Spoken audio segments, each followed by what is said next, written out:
So you're actually going around somebody's strike and hitting them using the outside knuckle or holding a knife or a weapon and stabbing in like that as you do so. And the object is to go from being very loose, flexible, relaxed and whip-like to being incredibly dense and hard at the moment of impact. And that's the goal of practicing these breathing exercises, is to learn how to condense different parts of the body to increase your striking power as you do so.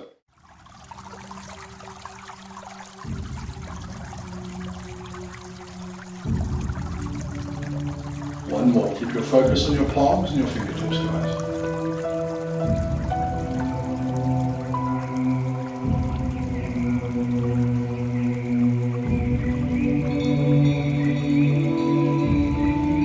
There we go.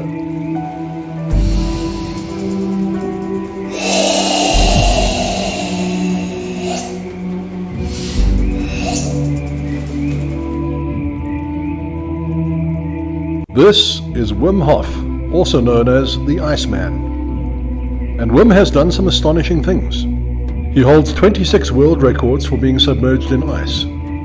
He's climbed Mount Everest in a pair of shorts and has run a marathon in the Namibian desert without any water. He swims in sub-zero temperatures and shows people how to use simple techniques to perform feats that many of us would consider superhuman. Wim also teaches something else that's pretty remarkable. In several medical studies, doctors injected Wim with a biotoxin, and instead of getting seriously sick, he was completely unaffected. You see, Wim can consciously control his immune system, and what's more, he says that anybody can learn how to do this. And all of this is accomplished through one remarkable skill, the ability to breathe in ways that enable your body to accomplish the impossible. It's also no secret that for thousands of years the martial arts have also placed huge emphasis on breathing to develop greater strength, speed and body conditioning. Perhaps the most intriguing facet is the claim that breathing can be used to direct subtle energy within the human body, and that this can enhance striking power and physical resilience. In this live online class session, let's take a look at what a few simple breaths can do for your performance.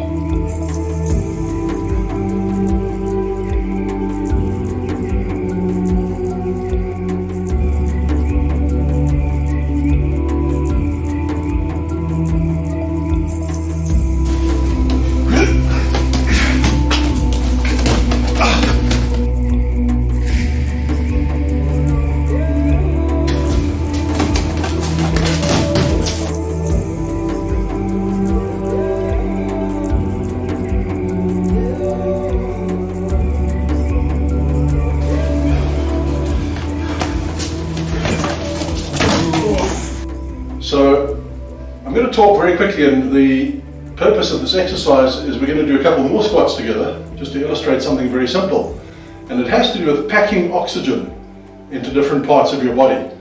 I'm going to ask you to do a breathing exercise with me, after which we're going to do 10 more squats. And the breathing exercise looks like this. Simply hang your hands at your sides like that, and from here I want you to focus only on the inhale. So you're going to inhale deeply through your mouth with your lips pursed. Almost like you're whistling with your mouth slightly wide open. So you're going like that. And as you do, create the feeling in your body of your ribs expanding outward to the side. So typically when we breathe in, our chests lift, which is not bad. Sometimes our stomachs protrude, depending on how you breathe. But I want you to focus on sideways movement of your ribs, as though you're expanding sideways through your short ribs. So allow your arms to just float outward, leave some space under the armpits. And from here you're going to breathe in and basically do this. Like that. Now the key here is to focus on the inhale, not the exhale. You want to almost not exhale. You want to inhale and just allow air out of your mouth. Allow about 70% out in terms of what you took in, and then try and take some more in. And the cadence is fairly fast. It's as though you're sipping in air and packing air into your lungs and packing air into your bloodstream. So it's very rapid and it feels a bit weird. And you're going to be doing something that looks like this. There we go. As though you've just run a marathon and you're gasping for breath at the finishing line and trying to get as much air into your lungs as possible.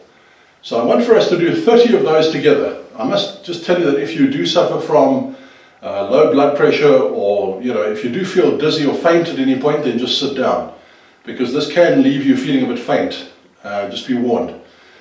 So very, very simply, hang the arms out and breathe in through your ribcage this way and follow my lead. I'm going to do 30 breaths. Just try and do them in the same cadence that I'm doing them and pack as much air in as possible. Try not to focus on breathing out. So from there, just breathe in.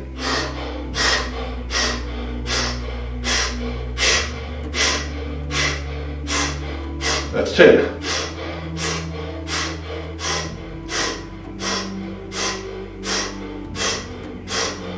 20.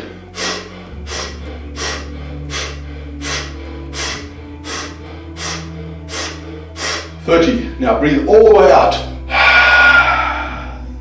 Put your hands on your knees, squeeze down, press into your knees, squeeze your abs and squeeze all the air completely out of your lungs. And don't breathe in for 10 seconds.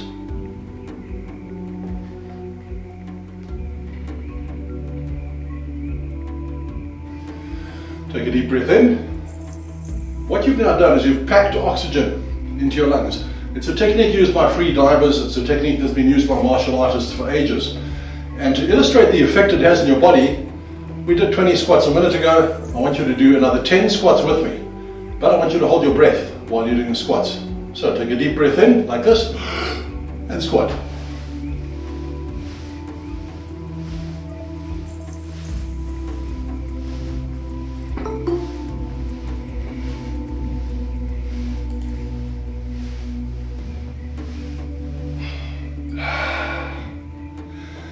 And you'll find that you're in a state of rest, simply because you've already packed oxygen into your lungs and by implication into your bloodstream. You've taken in more than what your body needs.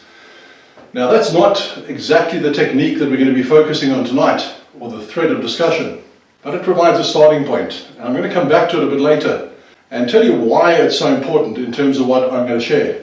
I want to go back anywhere from 200 to 800 years ago and dig a little bit into the history of physical conditioning and physical preparedness in the martial arts.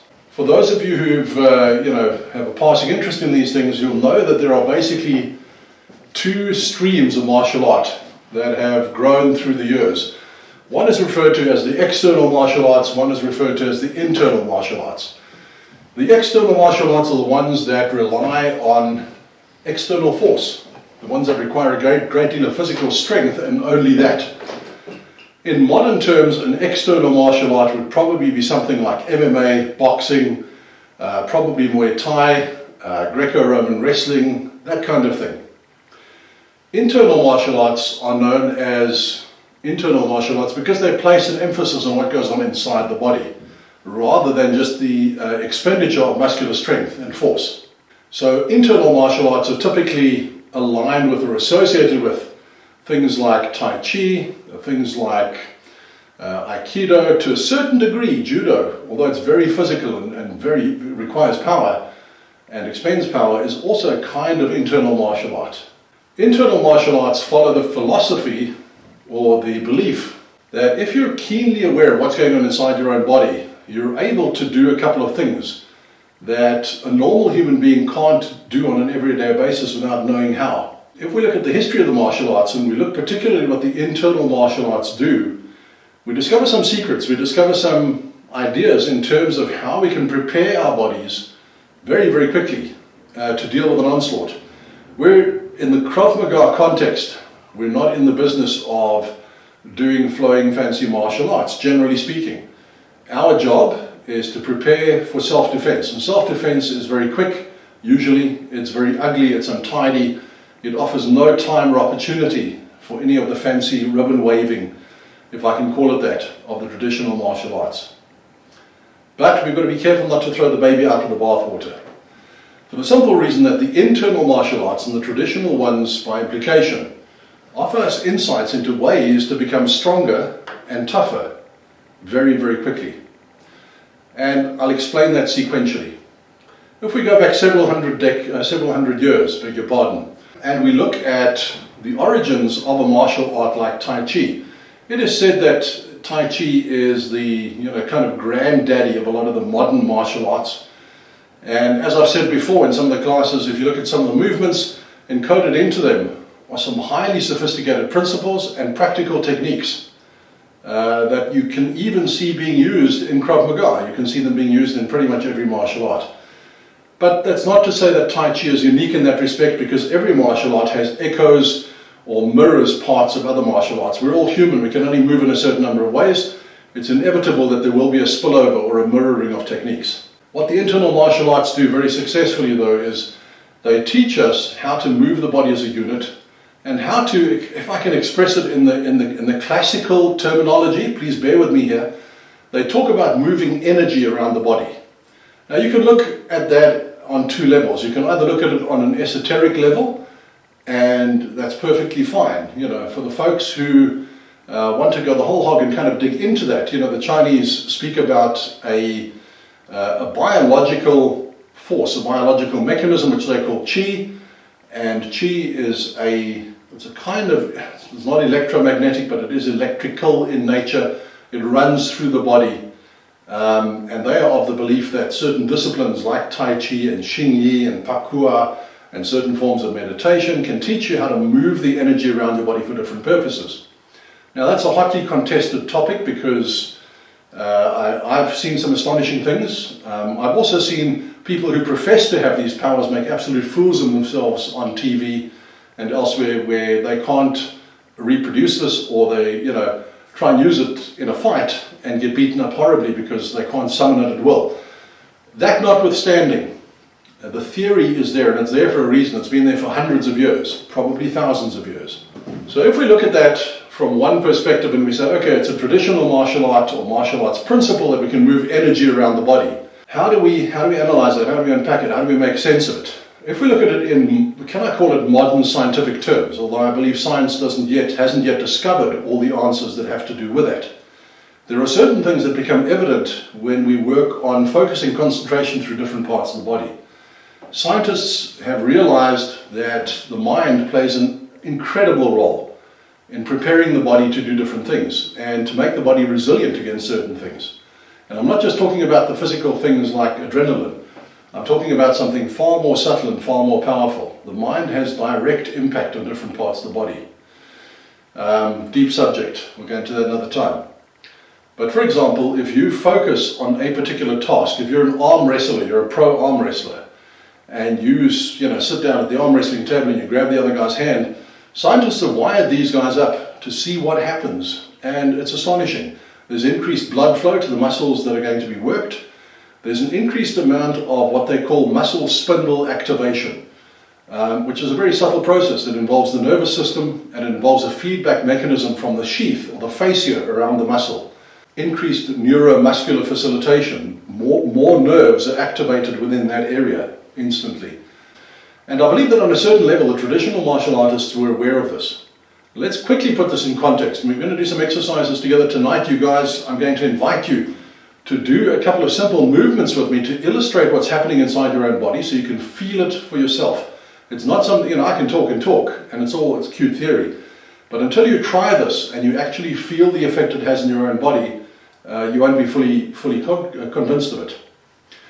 So put this in context. Hundreds, perhaps thousands of years ago, people had to learn how to fight as a matter of survival. Realistically, if you were fighting for survival, would you waste your time on doing flowery movements and cutesy things that had no practical application? I don't think so. Yes, of course, there were weapon arts that were developed.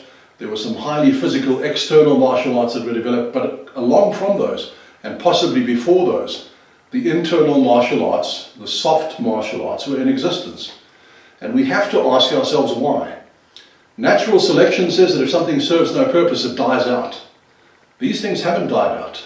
And when you try what I'm going to share with you tonight, you'll get a bit of an inkling as to why that might be.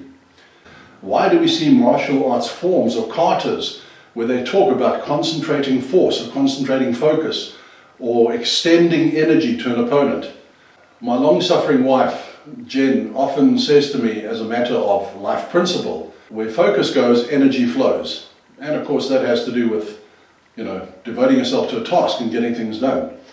But I believe it also has a very practical, immediate physical application in the body. Where you focus, your energy goes. Your faculties are concentrated and you become stronger in that part of your body or those parts of your body as a result.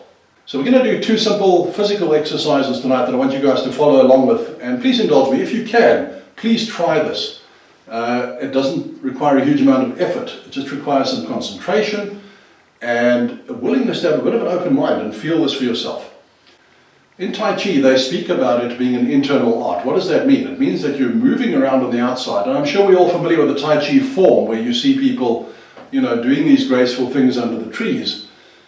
Although there are external movements, there are internal principles. And Tai Chi is unique in that it has about 27 key principles. And the idea is that once you've learned the basic form, the basic movements of Tai Chi, that one by one you then start focusing on all of those 27 principles. Individually at first, but at a high level, you should be focusing on all 27 internal principles at the same time while you're moving. So the movement I'm going to share with you is very, very simple. All it involves is simply standing with your hands at your sides. So if you can, do this with me. You're welcome to do so. I want you to think of bending your knees slightly. I want you to tuck your hip forward as though you're pulling your groin upward, tucking your butt in a little bit, not exaggerated. I want you to let your chest just be relaxed. Shoulders are hanging. Your arms are not straight, but they're not bent either. It's that perfect in-between relaxed posture. And your hands are, as the Tai Chi people put it, your fingers are neither bent nor straight.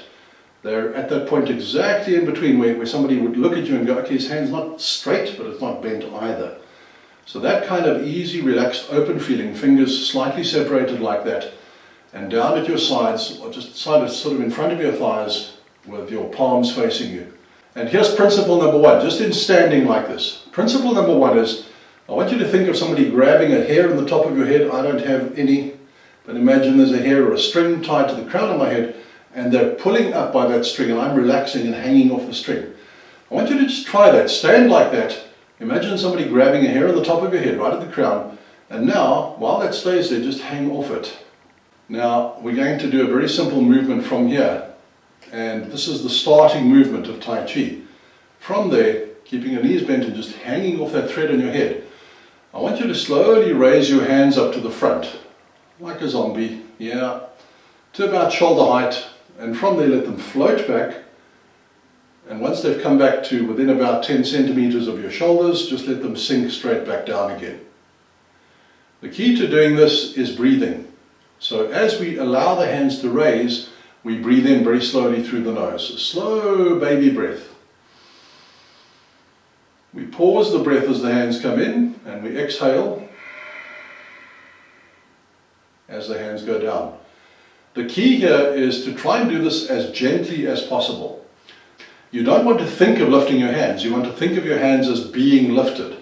Imagine that the room around you is filling up with warm water, just pleasantly warm, and your arms are floating up. So from there, relax, hang off that thread at the top of your head, and allow the room to fill with water just momentarily, and your hands to float up with no discernible muscular effort to the front. Breathe in as you do so through your nose, shoulder height, pause the breath just very gently, bring your hands in, sink your elbows, and let the hands sink down as the water drains out again.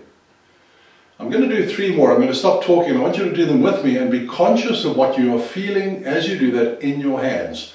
Focus on the palms of your hands and your fingertips right now, and do 3 of these with me.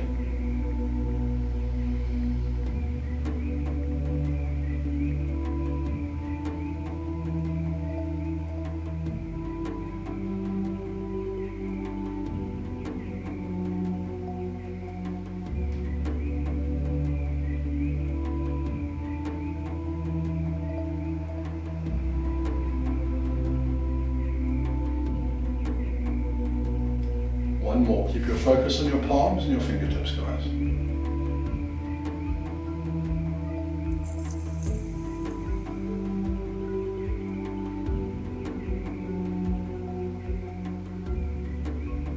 There we go. Just relax, let it go, stand up straight again. What did you feel? I'm willing to bet that if you were relaxed and things were aligned, you immediately felt something like a warmth in your hands, your forearms, you probably would have felt a slight tingling, like a pins and needles feeling, round about the palm of your hand and especially in the fingertips. Now, you could ascribe that to increased blood flow, vascular dilation, etc., and that's part of it. But there's something else at play. Because we're focusing on that extremity of the body, it means that the nerves there become more sensitive. In other words, through our nervous system, through neuromuscular facilitation, we're actually activating a greater number of nerves in that area of the body. And with practice, as you do a discipline like Tai Chi or many other things that are internal in nature, you can learn to activate different parts of your body independently or linked in such a way that you can momentarily become a heck of a lot stronger than you would be normally if you were just in a gym picking up a weight. It's no coincidence that this accords exactly with the principle of breathing, or principles of breathing and relaxing, that we have in our EDA system of Krav Maga. And they're right there in the middle for a very good reason. When you breathe properly and you're relaxed, you're packing oxygen into your body, so you have more endurance in a life and death situation. You're also able to momentarily focus more force, more strength, more sensitivity into whatever it is you're trying to accomplish. And we do that very broadly. In Tai Chi, it's a very specific discipline. So breathing and relaxing is highly important. I know that some of you who may have looked at the poster of our principles go, yeah, but there are other principles as well. One of those principles is, exert optimum force. In other words, a higher degree of force where necessary. What about bursting, moving with speed and aggression and surprise? What about the principle that says everything is an attack? Yes, those are there as well, and they're there for a good reason too. Not because they're opposites, but because the one gives you the ability to do the other. And we have to start with the soft to get to the hard. Think of the rhythm of nature. Think of the way things work. When a seedling comes up, it's not a hardened tree. An oak tree, when it sprouts out of an acorn, is incredibly fragile. Chicken, when it comes out of an egg. A human baby, you draw whatever comparison you like. The fact is that is the natural cycle of growth. Things start off soft, tender, vibrant, pliable, full of life. And as they grow, they become harder and stronger. And part of the process of that hardening and strengthening is that ultimately they get to the point of hardness and strength where, metaphorically speaking, they break. Humans die. Trees become brittle and break in storms, and so on and so on. And that's part of the cycle we see repeating itself in nature over and over again. So there's a lesson in that. It means that in terms of the martial arts, in terms of Krav Maga, in terms of self-defense, there are cycles in terms of what we do. Even in a brief 10-second or 30-second life and death self-defense situation, there are cycles of birth, growth, and death. Not your death, but the death of a principle or a concept or a movement. Or you may be resisting somebody fiercely and then decide to relax and go with his movement. In other words, you've died to that, you've abandoned that strategy and you're adopting a new strategy. I'm going off on a tangent here, but bear with me. So breathing and relaxing are critically important as part of focusing your energy into a certain part of your body. You'll notice something happens when you do that. There is a sense of awakening, there's a sense of heightened alertness. It feels as though the body is waking up. In the martial arts, one of the most highly sought after and powerful attributes that you want to cultivate is the attribute of sensitivity. If I am sensitive enough to understand what's happening in my own body in the middle of a life and death fight, and I'm sensitive enough to discern what's happening in an opponent's body and in his mind, with his structure, with everything that's taking place, it means I can react faster, and in a certain way I can almost predict what he's going to do, because I can start recognizing patterns of movement, patterns of intent in terms of what an opponent is doing, because I'm sensitive to that. So how does this help us do Krav Maga? It helps us because in doing that simple exercise of just waving the hands, we've done this very softly. We've now learned that we can become aware of a certain amount of, I'll call it energy, but as I said, you can interpret that any way you like. Whether you want to go off on this side and interpret that directly as chi, as a biomechanical electricity of sorts, as the traditional Chinese belief has it, or whether you choose to see it on this side and in terms of Western science, peg it as something like muscle spindle activation, increased neuromuscular facilitation, etc., etc., you're welcome to do that. They're both equally valid.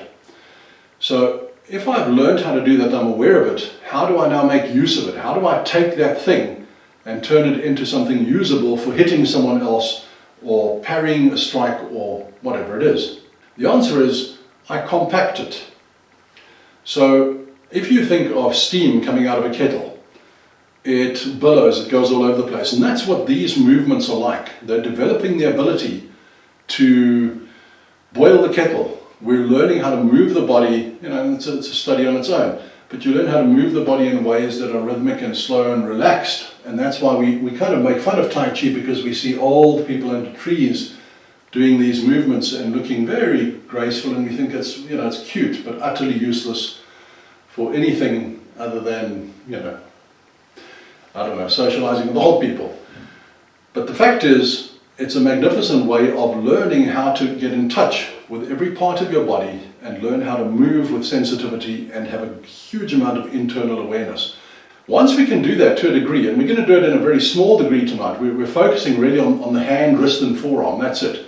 We just want to place focus there, because all we're concerned with tonight is hitting somebody on the head with a hammer fist or a fist or an elbow or a forearm or whatever you're going to do, it doesn't really matter. And we're going to learn how to make that more powerful. So what happens when you compress something? It becomes harder, right? Iron becomes steel. If you're going to punch somebody in the head, would you punch them with your fist if you haven't done lots of conditioning? Knuckle push-ups and heavy bag, and even then there's a risk you could hurt your hand. Or would it make more sense to put something in your hand like that, and if you punch somebody or you hit him by whatever means, the impact is going to be taken by something a lot denser and a lot harder than your hand. To me, that's a far more logical way of doing it. So having said that, how do we do that to our body? How do we condense the energy, the muscular contraction, and do it in such a way that it carries genuine value, as opposed to just trying to be strong? The answer is, we first boil the kettle. We learn how to get in touch with those parts of our body. And for Krav Maga purposes, I strongly recommend that we focus really on the arms. They're our primary means of self-defense. If you want to study other martial arts, wonderful journeys to go on, where you can learn how to do the same thing with your legs and hips and the rest of your body. But for short-term self-defense, focus on everything from here to here, and learn how to focus energy and induce neuromuscular facilitation in these areas, because that will lead to faster, harder striking, grabbing, locking, getting weapons out of somebody's hand, gouging, twisting, whatever it happens to be. So now that you know how to do that, we're going to condense that, and the process is exactly the same. It's more about sensitivity.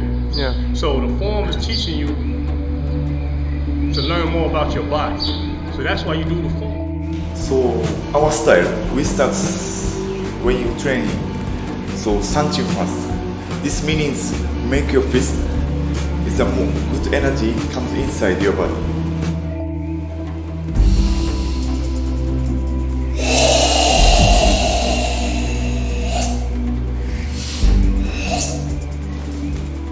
Okay guys, to finish off with, I'm going to share one more exercise, and this has to do with taking the sense of internal energy, the sense of neuromuscular facilitation that we got from doing the simple Tai Chi exercise, and compacting that. This is a process of using your mind, using visualization, to distill and compact that feeling of hard, heavy energy into different parts of your body.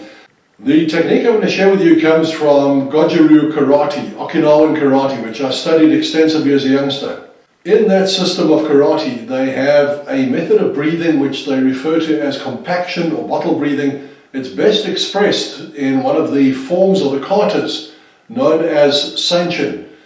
And sanchin is a kata which is intended to train your mind and your body to compact the muscles, compact the joints, to establish a level of immovability and rigidity that is not stiff, but rather incredibly dense.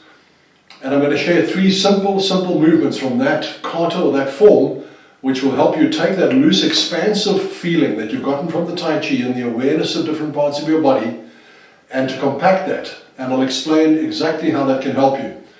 So step number one is very, very simple. Just like we did with the Tai Chi, you put your feet about shoulder width apart, one foot in front of the other. Turn your toes slightly inward, slightly knock-kneed, Bend your knees a bit, and you'll feel automatically your hip now moves forward, your lower back flattens out, your groin lifts up. From there, we're going to simply do a karate punch. It's very, very easy. Keep one hand like this, put it at your side against your ribs, and just keep the other hand loose like that. From here, you're going to punch out to the front, really, really slowly. The secret lies in the breathing. So we're going to inhale deeply, and as you exhale on the punch, you go from being quite relaxed to tightening everything up. Not stiff, but dense, compact. And that's reflected in the breathing as well. So as you breathe, you visualize a condensation, a steel-like hardening of cables and sinews and tendons and bones in your arm happening as you punch. The exhale is very deep. It's a glottal breath. It happens right at the back of your throat where your epiglottis is. So it comes directly from the pit of the stomach up and out through the mouth. And it looks like this. Draw the fist back, inhale, and exhale.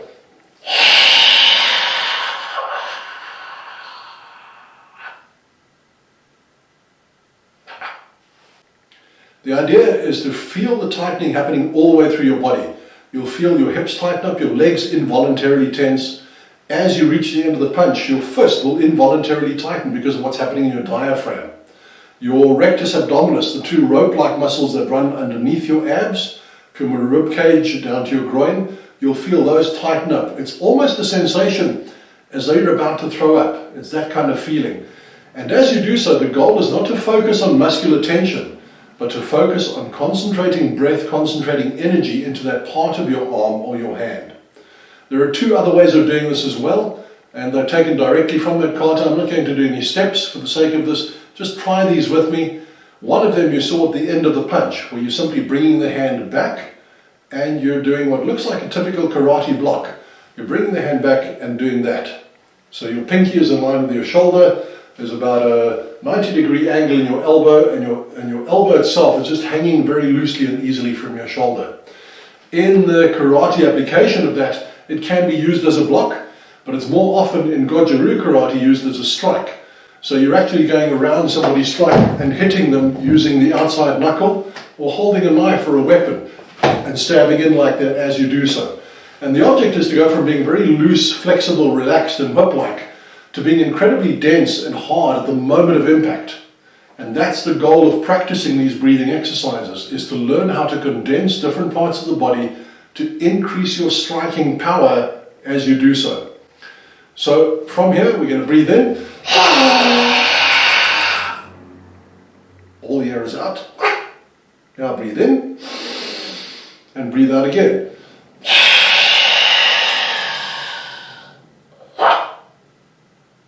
And as you do that, you'll feel your bicep obviously tenses. The tendon below the bicep into the elbow kind of corkscrews tight, and so does the wrist and the fist. How does that help us? It helps us if we've laid hold of somebody and we're, for example, doing a head pass to their head. We're applying the same kind of feeling in that twist of the wrist or twist of the arm. If we're parrying, if we're going in for a stab or a punch or a strike with a stick, whatever it is, we're using that same feeling of going from being very fluid, very amorphous, to being incredibly rigid at just the right moment. It's the critical balance between hard and soft, and that's what we aim for at a higher level of thinking in terms of internal work in the martial arts. The last movement I want to share with you from the Sanchin Kata is simply a double push, almost like you saw earlier on in this video, where the Tai Chi practitioners tend to jerk, trip, throw, and particularly push. In Tai Chi, you'll mostly see that push taking place as a very kind of rhythmic, double-handed push like that suddenly becomes like the snap of a whip or the firing of a gun. In the karate context, in that kata, it's a double-handed push that looks like this. So it can either be a strike to the groin and a strike to the face or the chest, or it can be a grab of the groin and a strike to the face, or it can simply be a grabbing, lifting and twisting. And for the sake of this, all we're going to focus on is the compaction of the wrist, the palm of the hand, or the heel of the hand, should I say, and using the same breathing method. So from here, you stand the same way, knock-kneed, slightly, toes in, knees are slightly bent, hips are forward, spine is aligned, and you can feel that sense of cable-like tension up the body. Withdraw both hands, one to your shoulder, one to your hip, and from there you simply push out And as you push out, you squeeze your elbows in, so you're actually squeezing air out of your lungs, compacting your torso. And not only does it render you able to deliver a lot of force, but it also renders your body impervious, or a lot more impervious, to being struck or pulled or pushed. And in the traditional karate sense, when somebody performs this particular kata, the job of the instructor is to walk around that person and strike them, push them, pull them, hit them, to ensure that they can take impact and disruption to any part of their body while still focusing on the goal at hand. So here we simply pull both hands back, one to the shoulder, one to the hip, and as we breathe out in exactly the same way.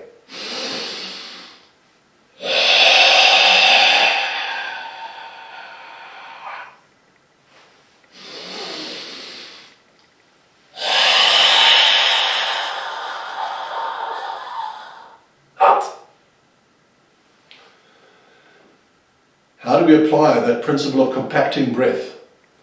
Very, very simply. First, we focus on cultivating the feeling of energy in the body, the feeling of directing attention and focus to a striking surface, a parrying surface, or whatever you happen to be doing. Then, as we practice work with a partner, or with a training dummy, or with a heavy bag, whatever you're going to be using, you focus on taking that feeling of energy in your hand, or whatever the striking surface is, and you condense it at the moment of impact. So that slow process of boiling the kettle and then compressing the steam, if I can use that analogy, very simply, you apply to every strike you do, every parry, every takedown, every disarm, everything you do. It's a method of thinking that affects what happens physiologically inside your body. If we think of delivering a strike, just a simple back fist or a punch or a hammer fist, you can do it as you would normally, where you're simply standing there and going boom and hitting somebody, and that'll usually be enough. But what if we focus on making the hand heavier and denser? To the person with whom you're engaging, there's a big difference in what they perceive. It's the difference to them between being hit with a salami and being hit with a steel wrench. We'd rather hit them with a piece of steel because the impact is that much more profound. So you can either just, work this out and hit them, and that's fine, or you can focus on that moment of impact of condensing everything in the body and directing the force into the hand, as you do. And your partner, your opponent, your enemy will feel the difference. Not only does it affect your opponent, but it also affects you psychologically. You become more predatorial, you become more confident, you become faster and stronger. And a whole host of other physiological things that change in your body. Cortisol levels go down, adrenaline levels stabilize, your ability to think clearly increases, the list goes on and on. So the idea is to take the principle of internal energy and breathing, as we see it expressed in the classical martial arts, and build it into your training in ways that suit you. You may want to do one particular thing and just practice a hand strike or the breathing exercise, and you'll find that will help you. You may want to make an area of study out of this and continue for years and play around with different aspects of those martial arts. And if you want to embark on that journey, I encourage you to do so. I think there's a great deal of value to be had from it and a great deal to be learned. However you decide to incorporate these things into your training practice for Krav Maga and combatives and whichever martial arts you practice, they're deeply valuable. They've been around for millennia. And I believe they've been around for a very good reason, because they work. It's that simple. So go out there, enjoy your training, try these breathing exercises. As you saw earlier, there are health benefits to be had as well. And regardless of which branch of the tree you go on, whether it's combatives, whether it's simply for good health, whether you want to go and look up people like Wim Hof, for example, and learn more about that breathing method, you'll be amazed at how breathing and the perception of energy control in your body can change your life. Enjoy your training. And this breathing technique brings you right into the deepest part of our physiology. Anybody can do it. So you become the alchemist of your own chemistry. Let's do this. Just breathe in. And let it go.